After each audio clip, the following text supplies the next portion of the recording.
Welcome everyone to this, our 173rd Zoom presentation. It's my pleasure to welcome Dr. Daniel Wortel-London, who is a policy analyst with the CASSE, which is the Center for the Advancement of Steady State Economy. He's going to be talking to us today about the work that he's been doing about trying to change the way in which we do business. And as one of the major problems that we have with respect to environmental issues that we encounter these days. And this is a particularly important talk because this is one of the things that CORE and KCORE are particularly interested in. So Daniel, over to you. Thank you so much. I really appreciate that introduction. I am just so happy to be here and to have a chance to speak with all of you. So today I'm going to be talking about a few things. I want to talk about sort of the goals of CASSE and the goals of our policy initiatives. I want to talk about policy options for getting into and developing a steady state economy. I want to talk about how we might evaluate those policy options, talk about strategies for actually achieving and passing some of these policies. But I think what's also very important is to think about questions. Think about the known unknowns, the unknown unknowns, things that we still want to know and that we need to research in order for us to be most effective. So if you have any great questions at the end of this or questions that come up as you listen, I would love to hear them towards the end. So policy design, that's really my job. And the purpose of policy design, the goal is the conscious and deliberate effort to define policy aims and map them instrumentally to policy tools that aim to achieve those goals. So this is basically, in a nutshell, what I'm doing here at CASSE, but translating goals into policy is very difficult, and translating policy into legislation is even more difficult, and translating legislation into legislation that can pass is a whole other thing. And then getting administrative bodies to follow that legislation is a whole other thing. So this is work that is very important, very difficult, but it's very essential. So I'm excited to speak to you about some of these options now. So the first step is defining the problem. The immediate problems are threefold. We have renewable resources being harvested at rates exceeding their regenerative rates. We have the fact that the rate of depletion of non-renewables are exceeding the rate of creation of renewable substitutes. And we have the problem of waste emissions that are exceeding the natural assimilative capacities of the environment. That's sort of in a broad level what's happening. If we go into detail, we can see that particular sectors and particular activities are sort of disproportionately responsible for some of these sort of erosions. So if we look at this graph, we can see that the sectors of food, agriculture, and the sectors of consumption and manufactured goods, you see on the left what these sectors are. We see in the middle the kinds of natural capital or emissions that they use or give off. And then on the right, we have different kinds of planetary boundaries. And out of these, if we look at sectoral contributions toward planetary boundaries, we can see that crop agriculture and livestock agriculture are disproportionately responsible for a lot of the erosion of different planetary boundaries. And this sort of work of really cutting and breaking down who is responsible and what is responsible for different kinds of environmental impacts is an important part of my work. If we just look at the food system, for example, there's any number of drivers of this process, high consumption of cereals, food waste. We can see that they have different kinds of pressure on the production system. And then that leads to different kinds of degradation in the ecosystems.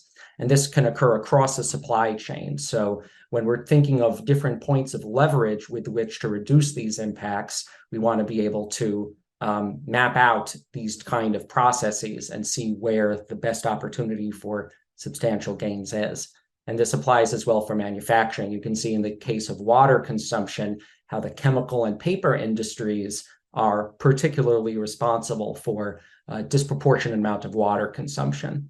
But if we go beyond sort of these sectors on a case-by-case basis, and we ask why they are leading to unsustainable resource use, we sort of have to go to why they're doing this. The question is ultimately growth, which we define as an increase in the production and consumption of goods and services in the aggregate, typically expressed in terms of a GDP.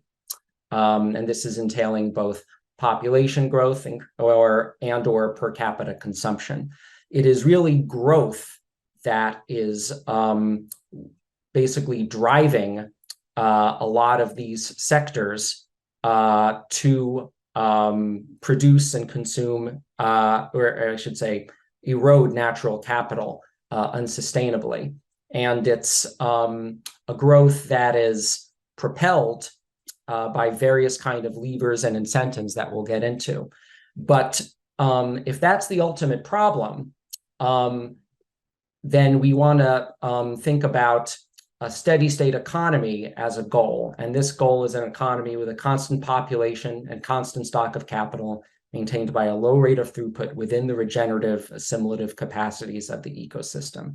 Right now, we have the production and consumption of goods that are breaching planetary boundaries. We want to make sure that it stays within those boundaries. And the way of doing that is goes by various names. We could say degrowth, which is a decrease in the production and consumption of goods and services in the aggregate. So this is growth is a system. The consumption of resources is a system. And luckily, we have Donella Meadows to give us advice on how to analyze systems. So if we look at sort of the growth loops that drive resource extractions, then we can see on the one hand, near the bottom, we can see resources. In this case, this is a non-renewable resource. We can see the process of extraction.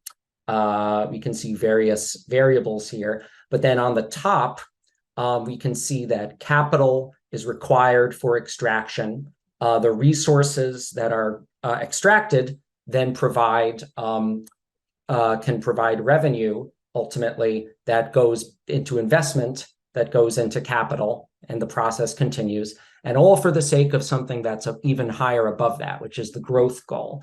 So in mapping this system, we can see various kinds of levers to intervene. We can raise or limit the amount of resources, raise or limit the rate of extraction, raise or limit capital or where it's going, and sort of most suggestively question and change the goal of the system, which is growth.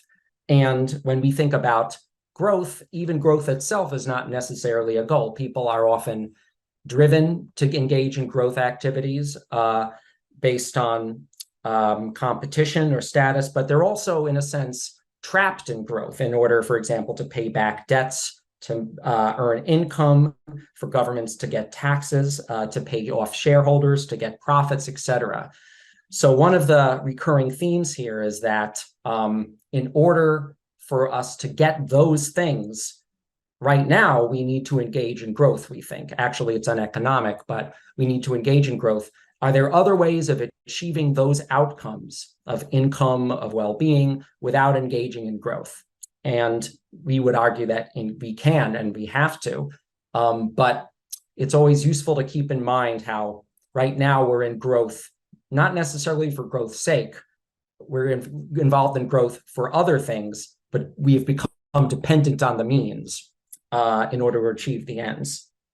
So in order for us to intervene in this complex system, what options do we have? Well, again, here's where Donella Meadows is useful. She has, as I'm sure you're aware, the sense of sort of an essay on different leverage points within complex systems. And these range from the most limited to the most potentially transformative. Things that are more limited would involve changing single parameters or constants in terms of things like the amount of subsidies, the amount of taxes.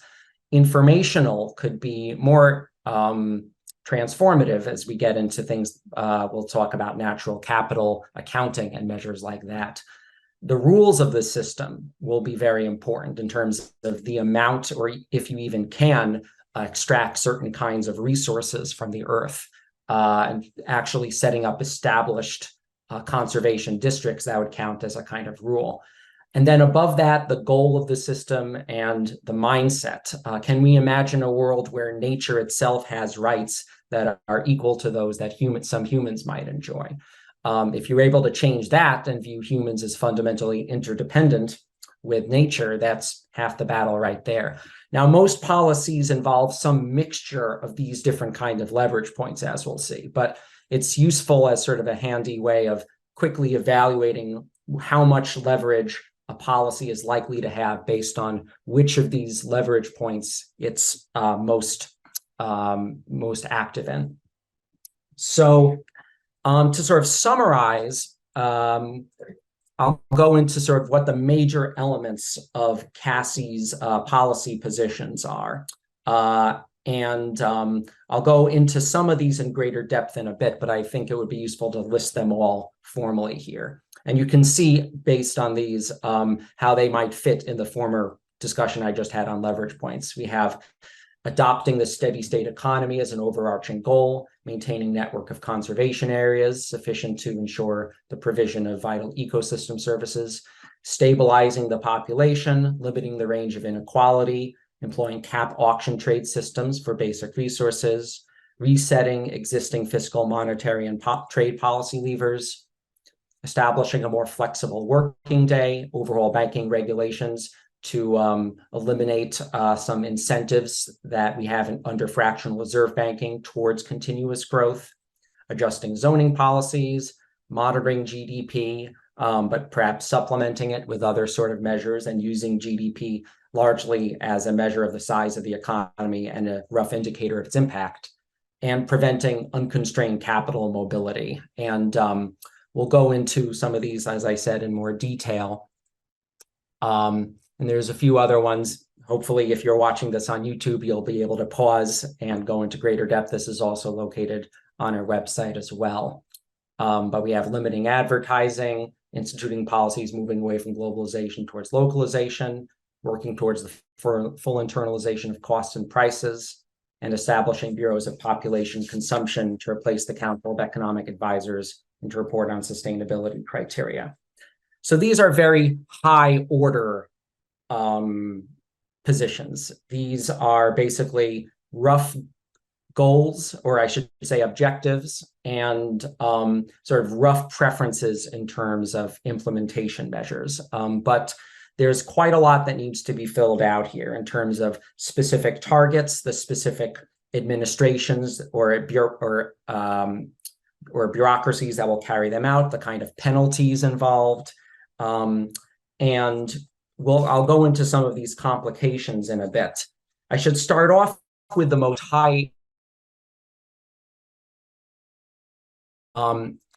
is around shifting how we understand growth, economic development within the current United States Code.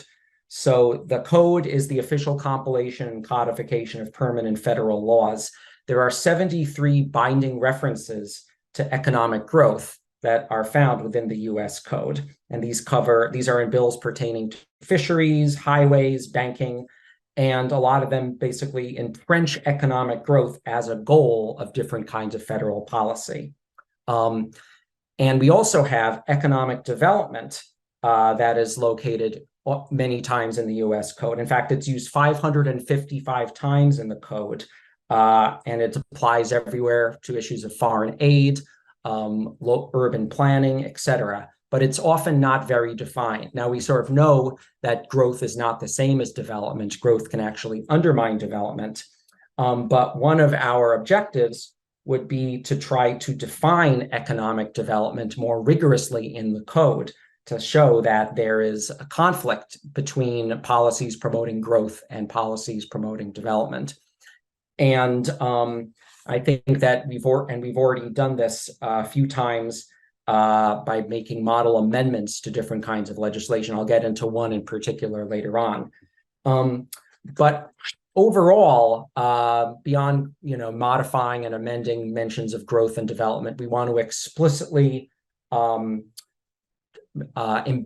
the steady state economy as a goal of economic, social, and environmental policy in the United States. And I've been working on a sample bill of many different policies, but one of which would declare that it is the policy of the nation to undertake a gradual but certain transition from the goal and pursuit of economic growth to the goal and pursuit of a sustainable, steady state economy.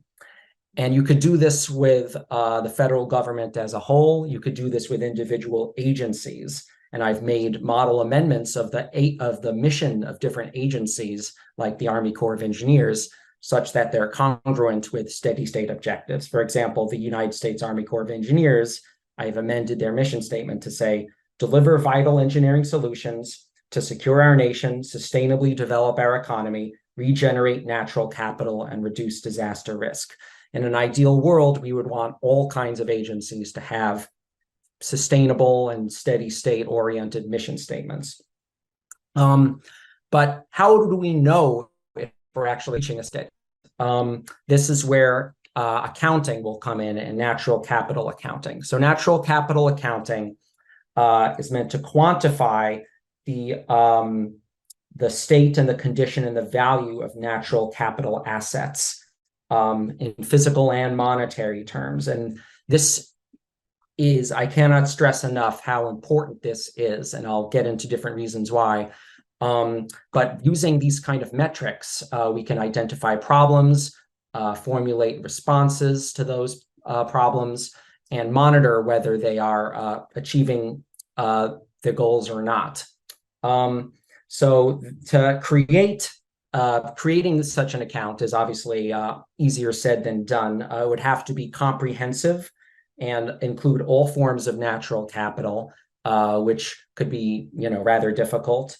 They need to be purposeful, and by that I mean they need to be keyed in the scale and in the and sort of at the scale and level of aggregation needed to inform policy.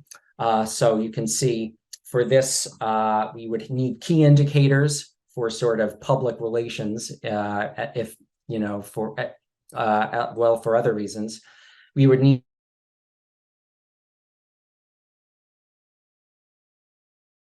officials and policy analysts, and even further detail for policy analysts. And we would need data covering all measure of different kinds of natural capital, stocks and flows of water, land, material, energy, greenhouse gas emissions, etc. So there are a number of existing accounting measures that are trying to cover natural capital. We have the SEEA ecosystem accounting framework that's compiled by over 80 national governments. But what's crucial here is not just the amount of natural capital that we have, or even the status, but the absolute carrying capacity of the environment and how much economic activities are impinging on it. And this is the difference between weak and strong sustainability. What we're interested in is whether what the actual limits are to the environment's carrying capacity, and whether we're breaching them. So by carrying capacity, I mean the maximum persistent impact that the environment can sustain without suffering perceived unacceptable impairment of its functional integrity, of its natural systems, or in the case of non-renewable resources, that correspond to the rate at which renewable substitutes can be developed. So this is obviously a difficult thing to calculate. It requires calculating regeneration rates, tipping points, understanding our distance from the tipping points, etc. But there really is no substitute for trying to understand what these limits are. And there are already efforts to calculate these on a planetary basis. We already have, as I'm sure you're familiar with, the idea of planetary boundaries, covering stratospheric ozone depletion, biodiversity loss, etc. But we need to be able to downscale these in order for them to be practical for national and subnational policies. We need to be able to translate these into quotas. So what some folks have been able to do is translate the planetary boundaries here into different kinds of material quotas. And then from there, we can try to translate those quotas to different kinds of anthropogenic systems. The way of doing this is using a method called life cycle accounting. Life cycle accounting is often used today to inform decisions aimed at reducing environmental impacts by looking across the supply chain of a product from its the extraction of resources to its manufacture, to its transport, use, and waste, and calculating the impacts of those different stages. Now, usually that's done on a relative level. It's used to compare product A with product B's environmental impact. But what we want to do is actually compare that footprint, that impact, to its assigned share of the environment's carrying capacity. So this kind of assigning, you could call it assigning environmental budget.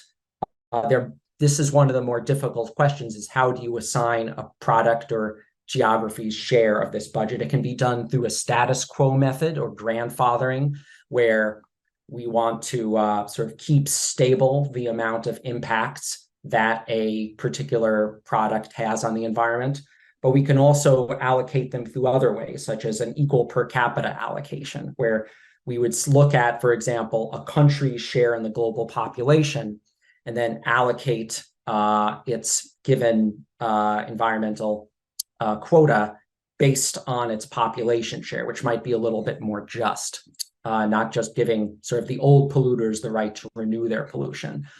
But by doing this and assigning, we can compare the impact that a process has with its quota and see how much it is falling short. And by doing this, this can be used as an absolute reference. And I think that this is really key and essential for us to be able to monitor what kind of processes and activities need to be reduced the most in order to stay within the Earth's carrying capacity. And again, here just another diagram. You could do this to sectors, to companies, to individuals, to countries, and also to government bureaucracies. You can imagine a world where we're having environmental budgets, where different agencies like the Department of Defense has a particular environmental budget. And if their activities exceed that, then they are not given as much funding the next year or something. But it seems like this would be an essential kind of tool. And it should be embedded within any number of urban planning measures. And if you think of the Earth's biocapacity as the ceiling, then on the floor would be the social foundation. And within that is the safe operating space for humanity. Now, what precisely the social foundation is, what level of energy, water, food we need, that is a decision that can't be made in an absolute sense. It needs to be made in an inclusive and democratic fashion. But I do think that it is a useful framework for thinking of, for setting the parameters for what we want our different policies to achieve. And again, I've sort of gone some way into trying to translate this into legislation. I've created a sample bill that would modify what the Council of Economic Advisors does in the United States, where they would report, among other things, on natural capital, the role of the government in, or the activities of the government in preserving or eroding it, and what should be done in its stead. So if we see the what the capacity of the planet is, if we see what the boundaries are, how do we then reduce growth and environmental impacts within that? The most direct way would be by simply stopping levels of extraction or emissions at their source. And I've created a sample bill that would put, for example, a cap on oil field production. And this could also be done through setting up conservation districts. But As it is now in the United States, that can be a little difficult. For example, here is where there's the greatest risk of biodiversity loss in the United States. And you can see that it's blue and red a lot in California and in the American South to the American South. That's where the risk is. And here is where land is currently protected in the United States, mostly in the West, not where the land needs to be protected as much, or at least not only where it needs to be protected.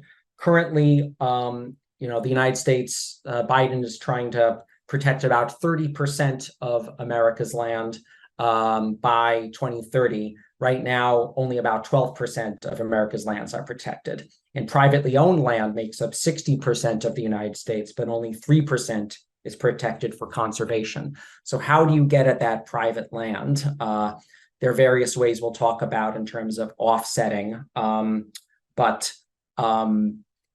now, I want to just draw attention to sort of the most direct command and control method, which is just putting certain kinds of bans or limits. The next one, and this is the one that Herman Daly and many others advocate for among ecological economists, is the cap and trade method, where a regulating authority would set a cap of total mass emissions or levels of extraction for a particular group of resources. And the regulating authority would divide that cap into allowances, distribute them, and within that, different emitters or extractors would be free to buy, sell, or bank or offset their permits over a certain amount of time. And ideally, this would allow for you'd ratchet down these permits so that gradually you would have less and less emissions, less and less extractions. And these are being used for all manner of resources now. It's being used for trading building emissions, fishing rights, phosphate quotas in animal production or animal harvesting in agriculture, permits to use or consume waterborne resources, and species permits, where there's now 70 species banks that trade anywhere from 100 million to 370 million in species credits in the United States alone. There's still many details here that need to be decided on. The amount of quotas is essential. And the sustainable scale for these quotas have to be determined by biophysical constraints. Ideally, we would be referencing the carrying capacity calculations from the national capital accounting that we discussed earlier. We would need to divide those cap into allowances. The number of allowances is another question. If there's too few, then there's a danger that there won't be enough competition for them and the price won't actually vary that much. And how they distribute them also remains a question, whether they should be grandfathered in, sort of based on who has been polluting or extracting the most earlier, if they should be done on a per capita basis, or if there should simply be an auction for them. And then there's the question of how the revenue should be used. So cap and trade has many advantages. It does have some difficulties. First of all, it might work for certain measures that have a sort of global or national impact, where it doesn't quite matter where the emission is coming from. But there is a danger that under trading systems, most of the emissions that are allowed under them could be concentrated in areas that will lead to disproportionate loss of biodiversity or fresh water. So there's going to be a need for geographically specific trading mechanisms based on the resource at hand. So that's just one thing to keep out about them.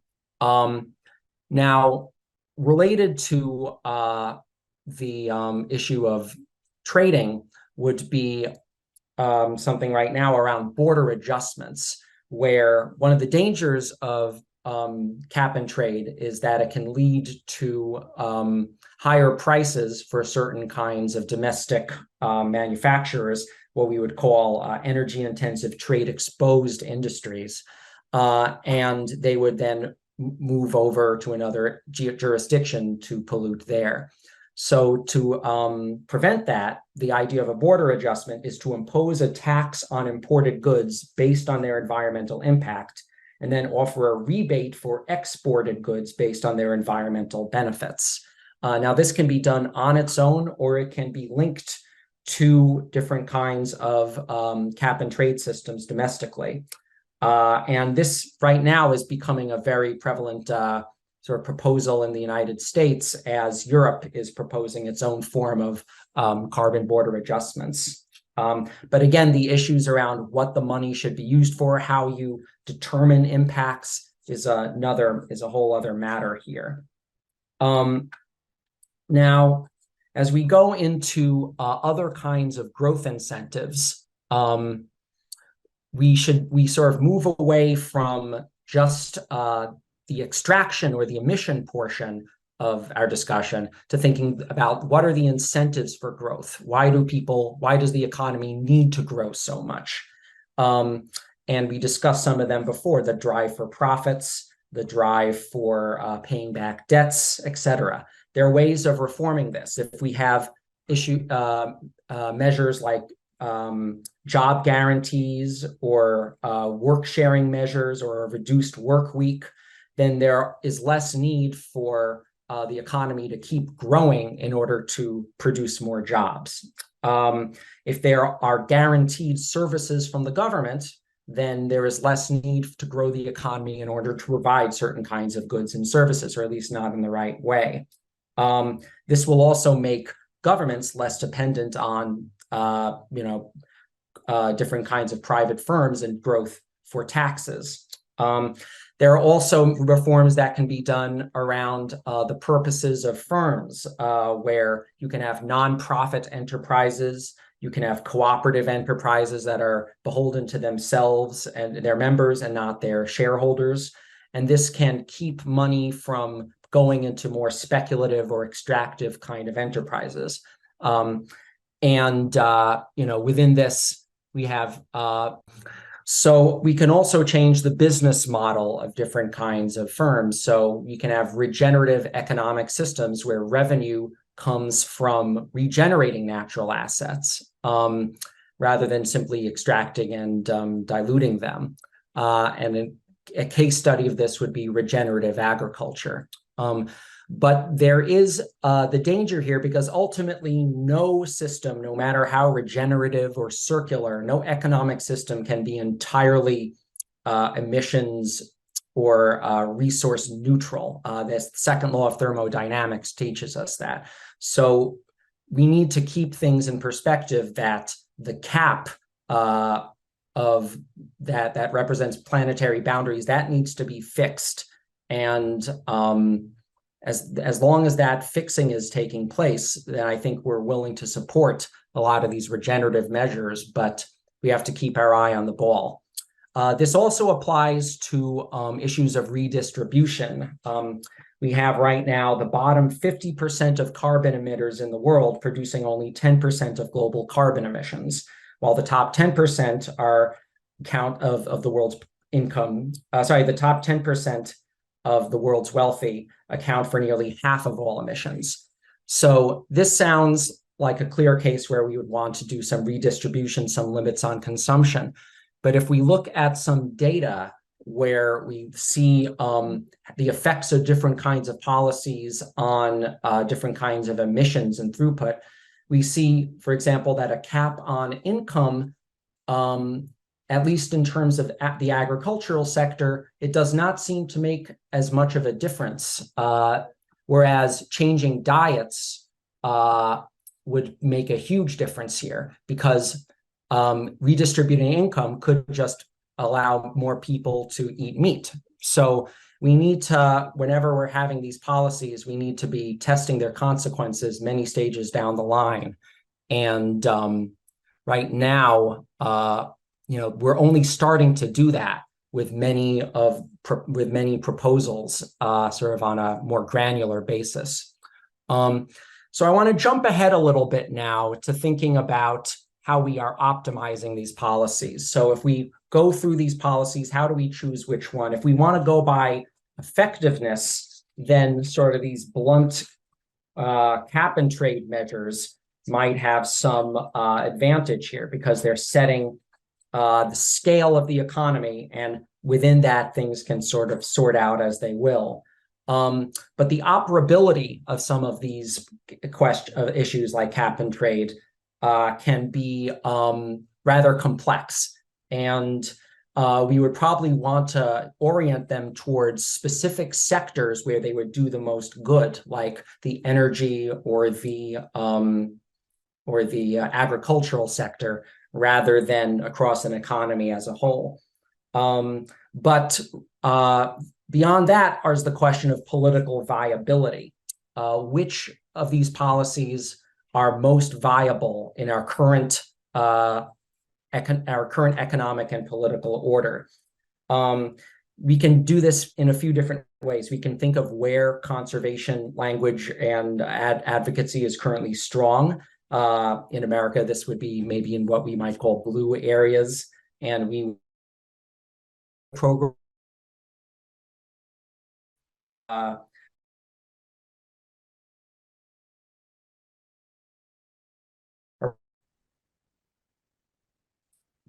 So when it comes to optimizing the policies, there's a few different ways we can go about this. On the one hand, there's the level of effectiveness, and policy like cap and trade would have a lot of advantage there because it is setting the scale of the economy at a certain level and then having room within it for different kinds of efficiency policies through market trading mechanisms. But the operability of cap and trade, especially on an economy-wide level, can be difficult. So we would want to be setting it towards sectors that are both manageable and that are having a disproportionate environmental impact, like the agricultural industrial sector. I think that what's sort of most interesting for me right now is the political viability of different kinds of policies. On the one hand, we can think of viability in terms of where there is already an existing sort of base or constituency for these kind of policies. So rather than trying to pass policies on a countrywide level, trying to pass some of these policies on a pilot level where there are already a lot of champions for them, and particularly areas where, if we're lucky, they already have a large environmental impact, so we can pass these policies and have them make a dent at the same time. Also, we should look in areas where the state has a lot of autonomy as it is, and this could be in domains like foreign policy, where the United States government spends billions of dollars on foreign aid, and we can make sure some of that aid goes towards certain steady state principles. And then there are other issues around procurement. We can also think in terms of where we want to put these policies. It can happen through statutory law, through the sort of tough grind of party politics. It can also happen through administrative law, through regulations passed within bureaucracies themselves, in which case you might not have to go through the realm of partisan politics. It might be easier there.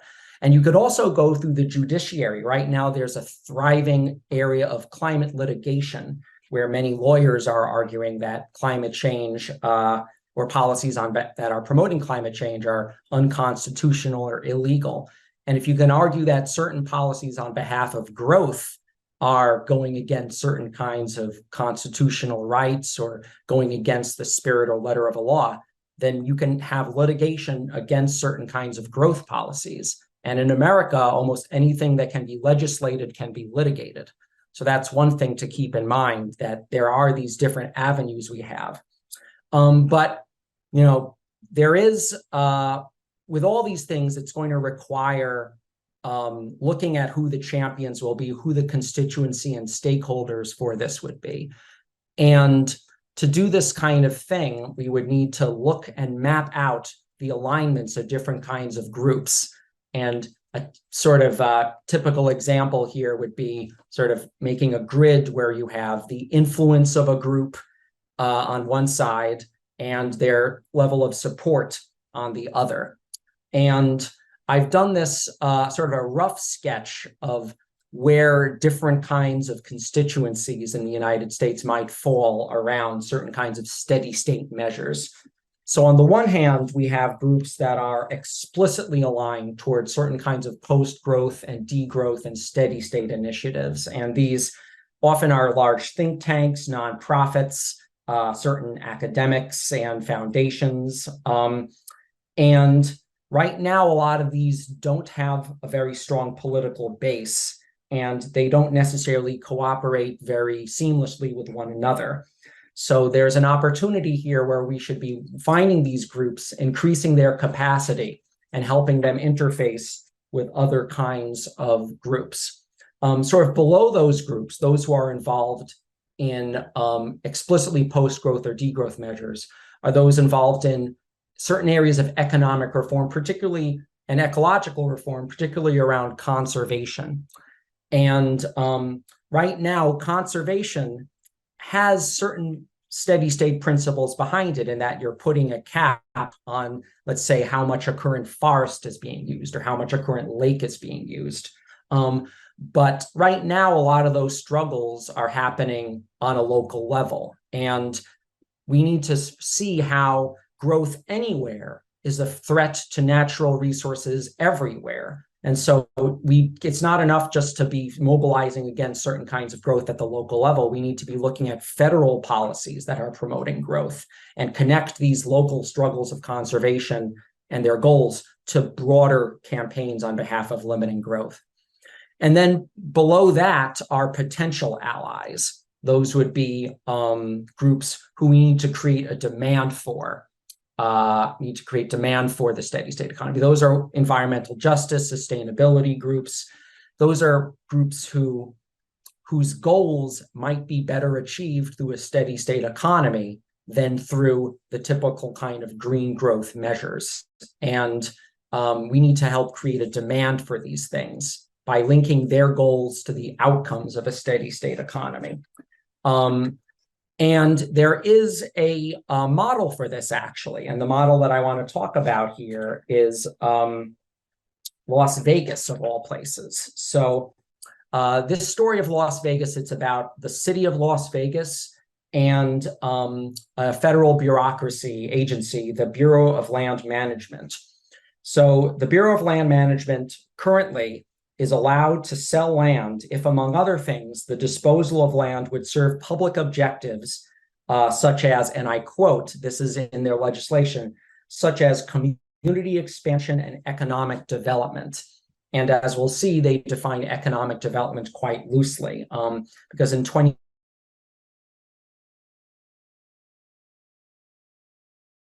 Bureau of Land Management to make available 42,000 acres worth of public land, public land for private development. Now, what's interesting is that the sale of that land, the Bureau of Land Management would use to purchase conservation areas around Las Vegas. And so this measure has gotten the support of an interesting combination of politicians, conservationists, and real estate groups. So you're having groups like the Conservation Fund and the Southern Nevada Home Builders Association uniting for this bill. And the name of the bill is actually the Southern Nevada Economic Development and Conservation Act, as if these things go directly together. But what you're finding is that a opposing coalition is arguing that that this is not going to work. You have environmentalists who are saying that the ecological costs of the sprawl enabled by this bill will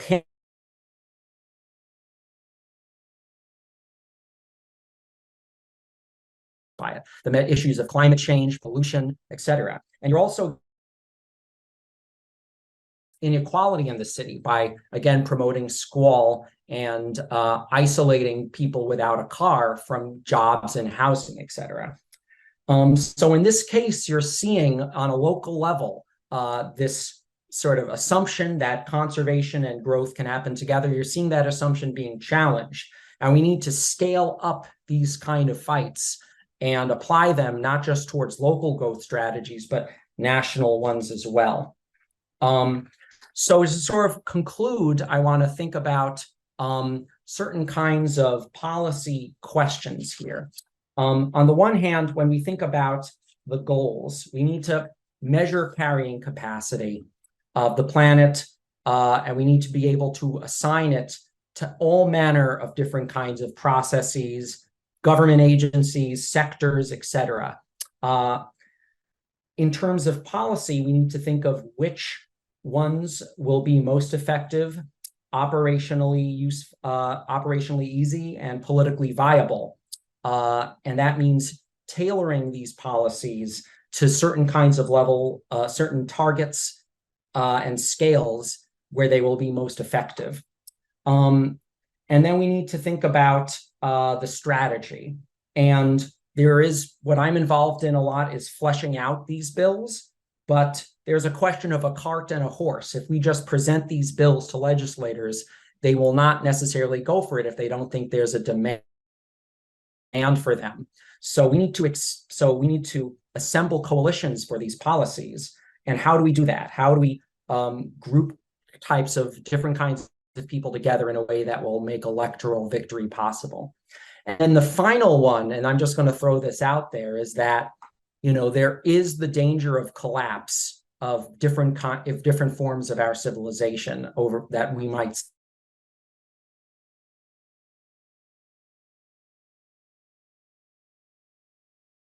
To what extent do we want to prevent that collapse? You know, I think I'll just throw that out at the end, but you know, there is a case to be made that we should be planning for the transition and not just trying to prevent it. So I think I will stop over there.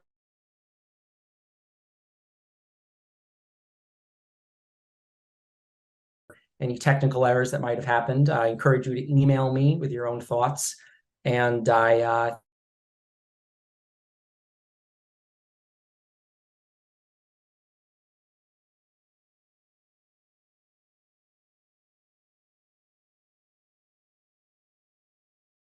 with that, Daniel, yeah.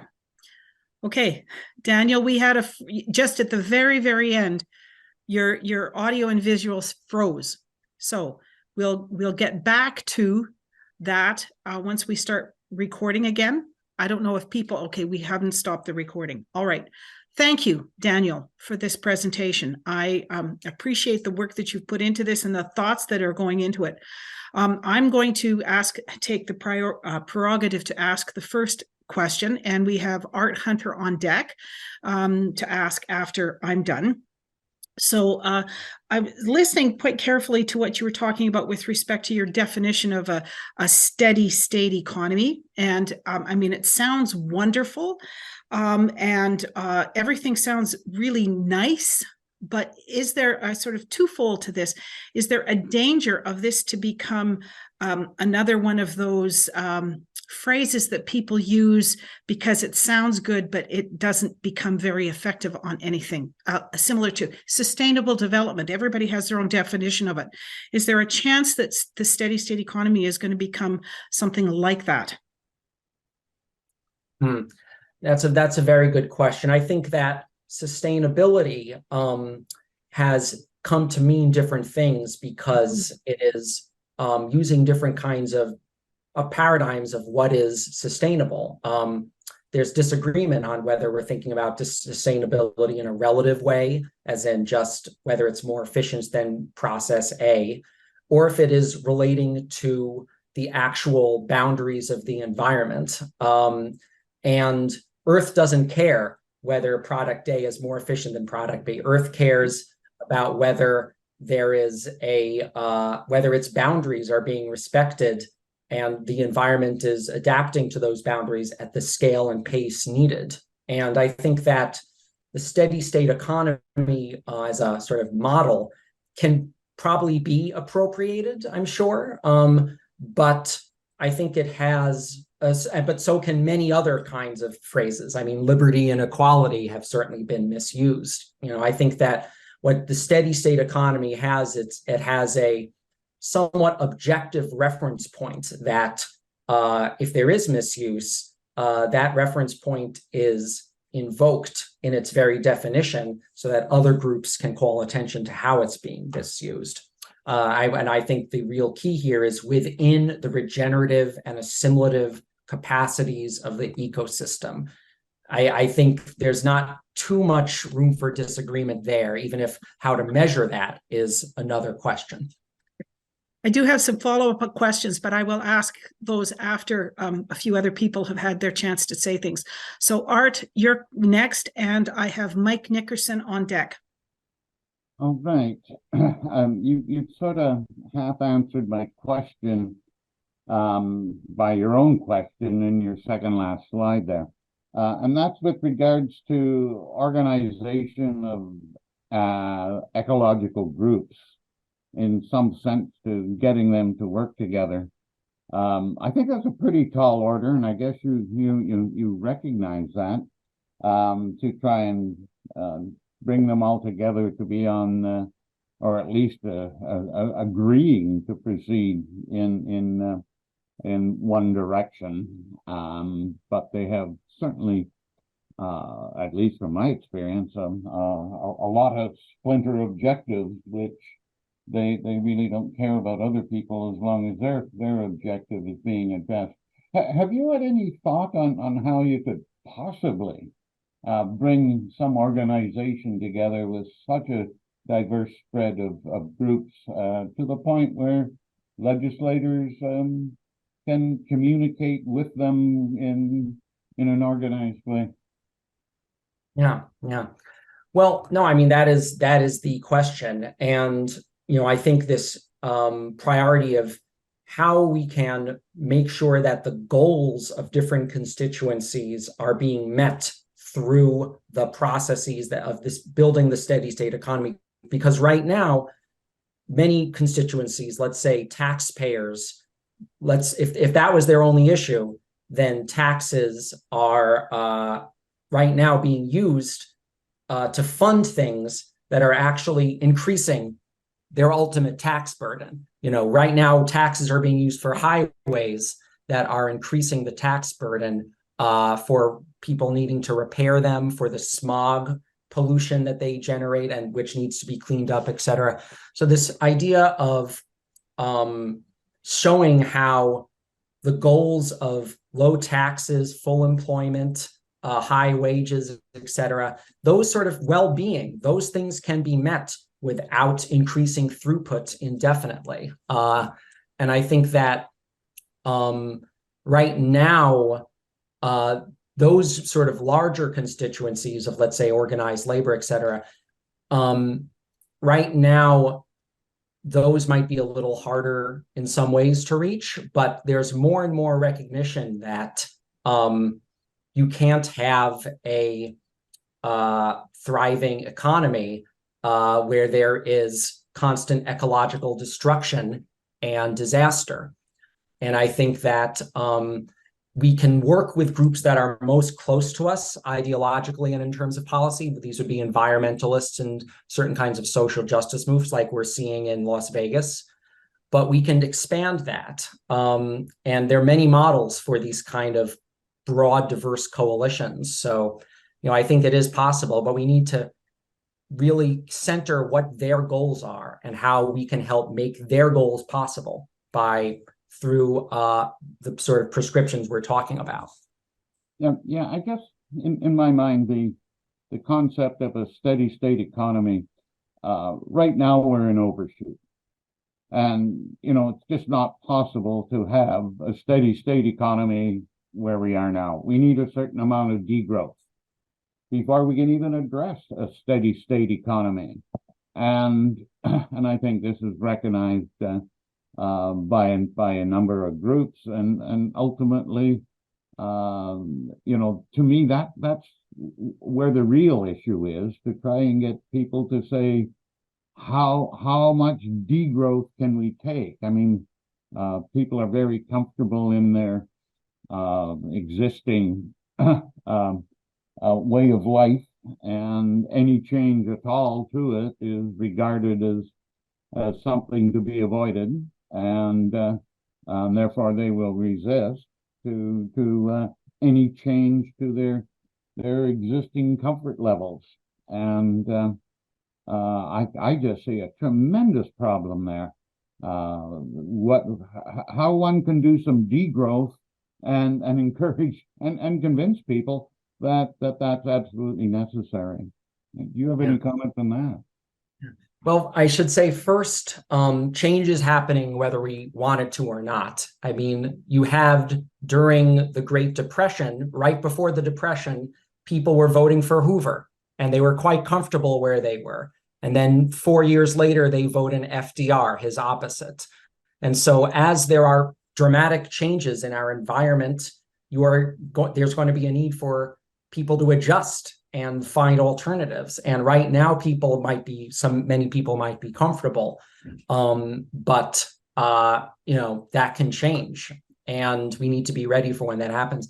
I think the other thing is just, we need to be specific about who we need to bring on board. We don't need to bring on board the people, quote unquote, as nice as that might be. We need to bring up enough people to win an election. And that means, for example, assembling different blocks of people who might have greater or lesser degrees of comfort with the status quo. And if you look at it that way, if you start what activists call cutting an issue to see where different groups fall on it and seeing, oh, this group is very angry, you can really approach that group and get a greater reception than you would for another one. So I think we need to disaggregate the population and not look for those who are complacent, but those who do have some level of dissatisfaction. And, people are not very shy about voicing their dissatisfaction when it does happen often, even if it gets translated in the ways we wouldn't want. Okay, thank you. Thank you, Art. And Mike Nickerson, you're next, and I have Claude Brutner on deck. Well, thank you, Daniel. You've outlined the steady state economy approach in legislative possibilities. Paraphrasing some U.S. politician who'd heard a presentation like yours or on some other issue says, "You've convinced me, now go out and make me do it." We need the population to know these things are happening. And as Art just referred to, they're all quite caught up in the consumer lifestyle and sold it regularly by a very robust advertising industry. We've been trying to offer something besides just the stick in the carrot and stick phenomena, more fun, less stuff, and just indicating to people that there's so much possibility in our being if we get involved in relating and learning and appreciating and all the things that don't require material substance, that as that sort of an understanding spreads, then we've got a much more appreciative population to try to make the legislative framework to do it on a larger level. Any comments on that sort of approach? More fun, less stuff? No, I mean, I would absolutely agree. I think that there is right now the amount of economic bads and quote economic ilth that John Ruskin talked about. That is making many people suffer. And if we can show that reducing that can improve their lives, I think that would be of a great benefit. But I also think that right now there are many groups who want to reform the economy through things like guaranteed income or more cooperatives, et cetera. Those sort of goods can also serve towards a steady state economy. And to the extent that those seemingly unrelated goals, if we can show how those could be accomplished through a steady state economy, I think that would bring in more people to our coalition. And on the opposite side as well, I mean, if we were to support more local currencies, for example, or put a limit on different kinds of, speculation, that would reduce the power of certain kinds of financial interests and make it easier to pass other kinds of legislation. So we need to think both about curb the bad as well as promote the good. But in this case, it's not about setting limits to the people. It's about setting limits to sort of the entities that are promoting this system that also are hurting the interests of many people. I mean, Wall Street versus Main Street is a constant, you're going to always get some votes, some applause for that line.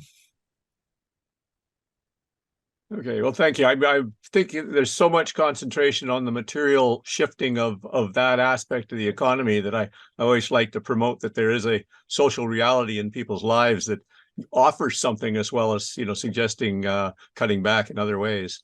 Thanks very much. Thank you, Mike. And Claude, you're up now, and I have Raymond Murphy on deck.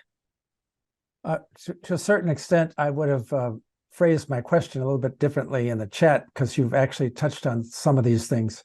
But my question actually suggests that maybe rather than just focusing on the United States, these ideas should be passed up to the G20. And there's a little known, at least in the media, it doesn't seem to be well known, the Network for Greening Financial Systems. This grew out of the 2016 Green Study Group of the G20. And basically it's bank directors and central banks of the G20, but also a lot of observers from all sizes of countries. And I put the link in the chat there, so I encourage you to take a look and dig into it. But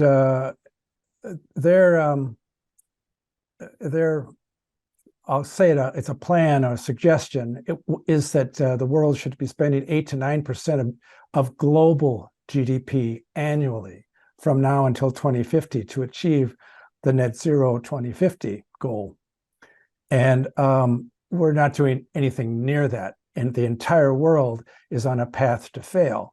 So with that in mind, until I see evidence elsewhere, it might be more useful to say, rather than talk about how can we garner enough interest to head this thing off, let's talk, and I encourage you to do so here off the top of your head, but also in your studies, that make the assumption that the overshoot unraveling will take place. That is what is going to be what gives the impetus to do something. And I make my conservative friends a little angry when I call what we have now is central planning light. We use tax code to do this. I really enjoyed that part of your presentation where you're basically suggesting that, it's through the courts and through their interpretation and, the mandates that various government organizations have. It would be met with fierce resistance. And by the way, full disclosure, I'm in the United States, an active member of KCOR, a very welcoming group. And Danielle, you can join too, by the way. So maybe I've framed my question enough. What do you think? Can you share this widely to other people that are very concerned, and especially the banking industry is now on the US, I don't know internationally, but 8.5% of GDP in one lifetime, it more than doubled. So it doesn't make widgets, it's a cost. And yet we accept this huge drain on assets that go where? To the people who own the banks, siphon off money from the banks, the extremely rich. So to a certain extent, the media is preparing us for a correction of this. And this might actually work into, helping people understand why drastic changes are necessary. Any comments, Daniel, or in particular about, have you shared this with other people, not necessarily involved in US politics, but? Yeah, no, I mean, when I think about the growth of our current system, it didn't start all at once. Modern capitalism or the growth economy, it happened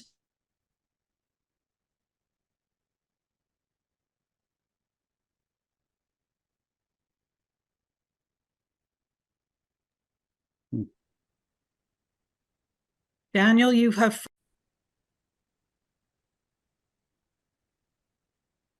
Oh, I think you froze.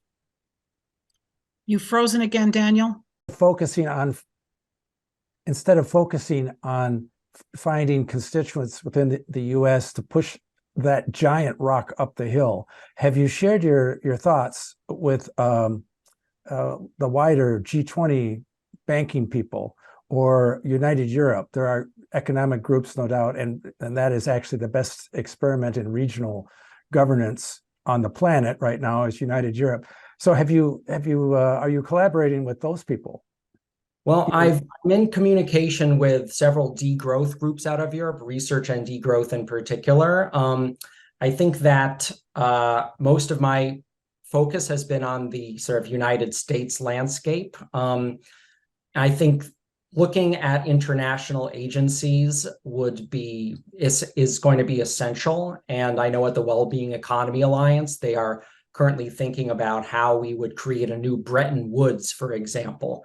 But I think the sort of actors that would need to be aligned for approaching an international body, it would need to come from the whole world, particularly the global South. And right now, there are many countries, obviously, countries like Trinidad, some of the BRIC nations that have a lot of objections to the current models of economics, the current models of growth in the world.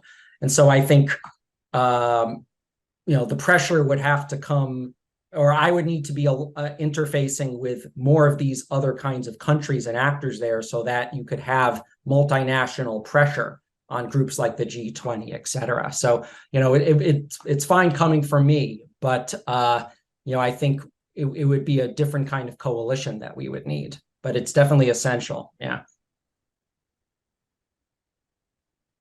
Thank you for that, Daniel. And our last questioner is Raymond Murphy. So Raymond, go right ahead.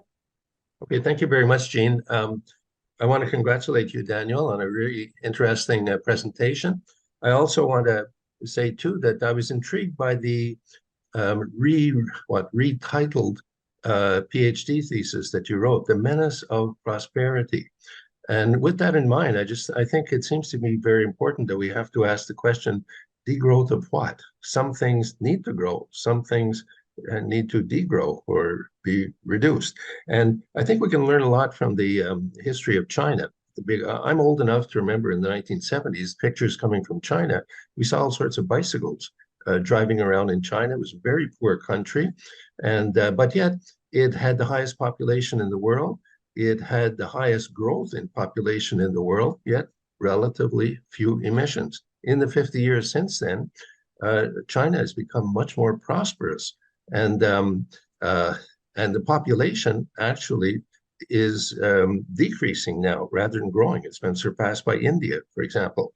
And but now the Chinese, the 400 million prosperous Chinese, much like the prosperous people everywhere, they're using high energy fossil fuel activities all the time, cars and planes and cruises, just like we all are. And that's what's causing the problem. And so I'm just wondering if it's, and the result of that is that as a result, the last I saw, fossil fuel energy is still 80% of global energy use, roughly the same as it was 50 years ago. And so isn't prosperity the problem? Affluence, there are a lot of people who have been arguing that for quite a while. I don't think they've been listened to because it's so painful to hear that. What do we do with reduce the number of planes or people taking planes, put a carbon tax on that? How do you use cap and trade with respect to prosperity? Yeah, you sort of cut out at the very end there for me. I'm sorry. So how do you use cap and trade for? Well, yeah, what you were talking about, how do you connect that with what the title of your thesis was, The Menace of Prosperity? Can you put a cap on, I don't know, flights or cruises or cars, or how does that work? Well, I mean, if we're looking specifically at the transportation sector, I mean, you certainly can. Right now,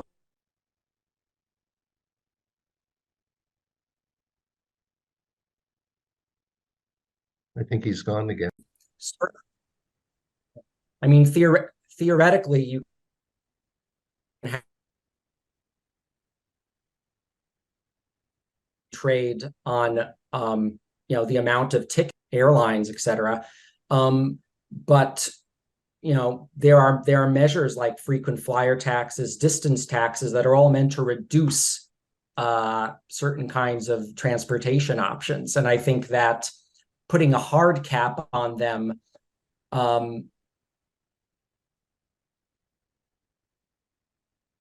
luxury cruises or certain kind of non-commercial airlines, there's nothing written in the 10 Commandments that says we need those things. So I think there's lots of options I think we have. And as for the title of the project, The Menace of Prosperity, that's taken from a quote by Lewis Mumford, the urbanist, who was discussing in the 1930s sort of the perils that overheated growth could inflict on a population and an environment. So I sort of invoked that as a very colorful, attention-grabbing title. The sort of broader meaning of that needs to be unpacked in the book, which I hope you will pick up once it becomes available. Okay, thank you very much. Thank you. And again, thank you very much, Daniel, for a wonderful presentation, very thought-provoking. Since we tend to have more technical and or scientific talks, having one that is looking more at the economy has been really thought-provoking for me, and I hope for the rest of our audience. And so on behalf of CACOR, I would like to thank you for your presentation today, and I hope that you have had some good discussions with people today. So thank you for that. I thank you so much for having me, and I'm hoping to be able to continue this conversation. Please feel free to email me, or I'll see you in future CACOR discussions. Excellent. Thank you for that. And for those of you who are still here, or those of you who are looking at this online, I would suggest that you go to our website, canadiancore.com. And at that particular website, you'll be able to find this presentation and other Zoom presentations that we have had in our video series. All of them are available, and you can search for them. And if you sign up for our Stay Informed, you will get announcements of all of the talks and everything that is going on in CACOR on a weekly basis, and you'll be able to keep track of everything that's going on. Also, if you're interested in becoming a member or looking at becoming a member of CACOR, you can find that information on our website as well. And I look forward to seeing more of you in the future. Thank you very much.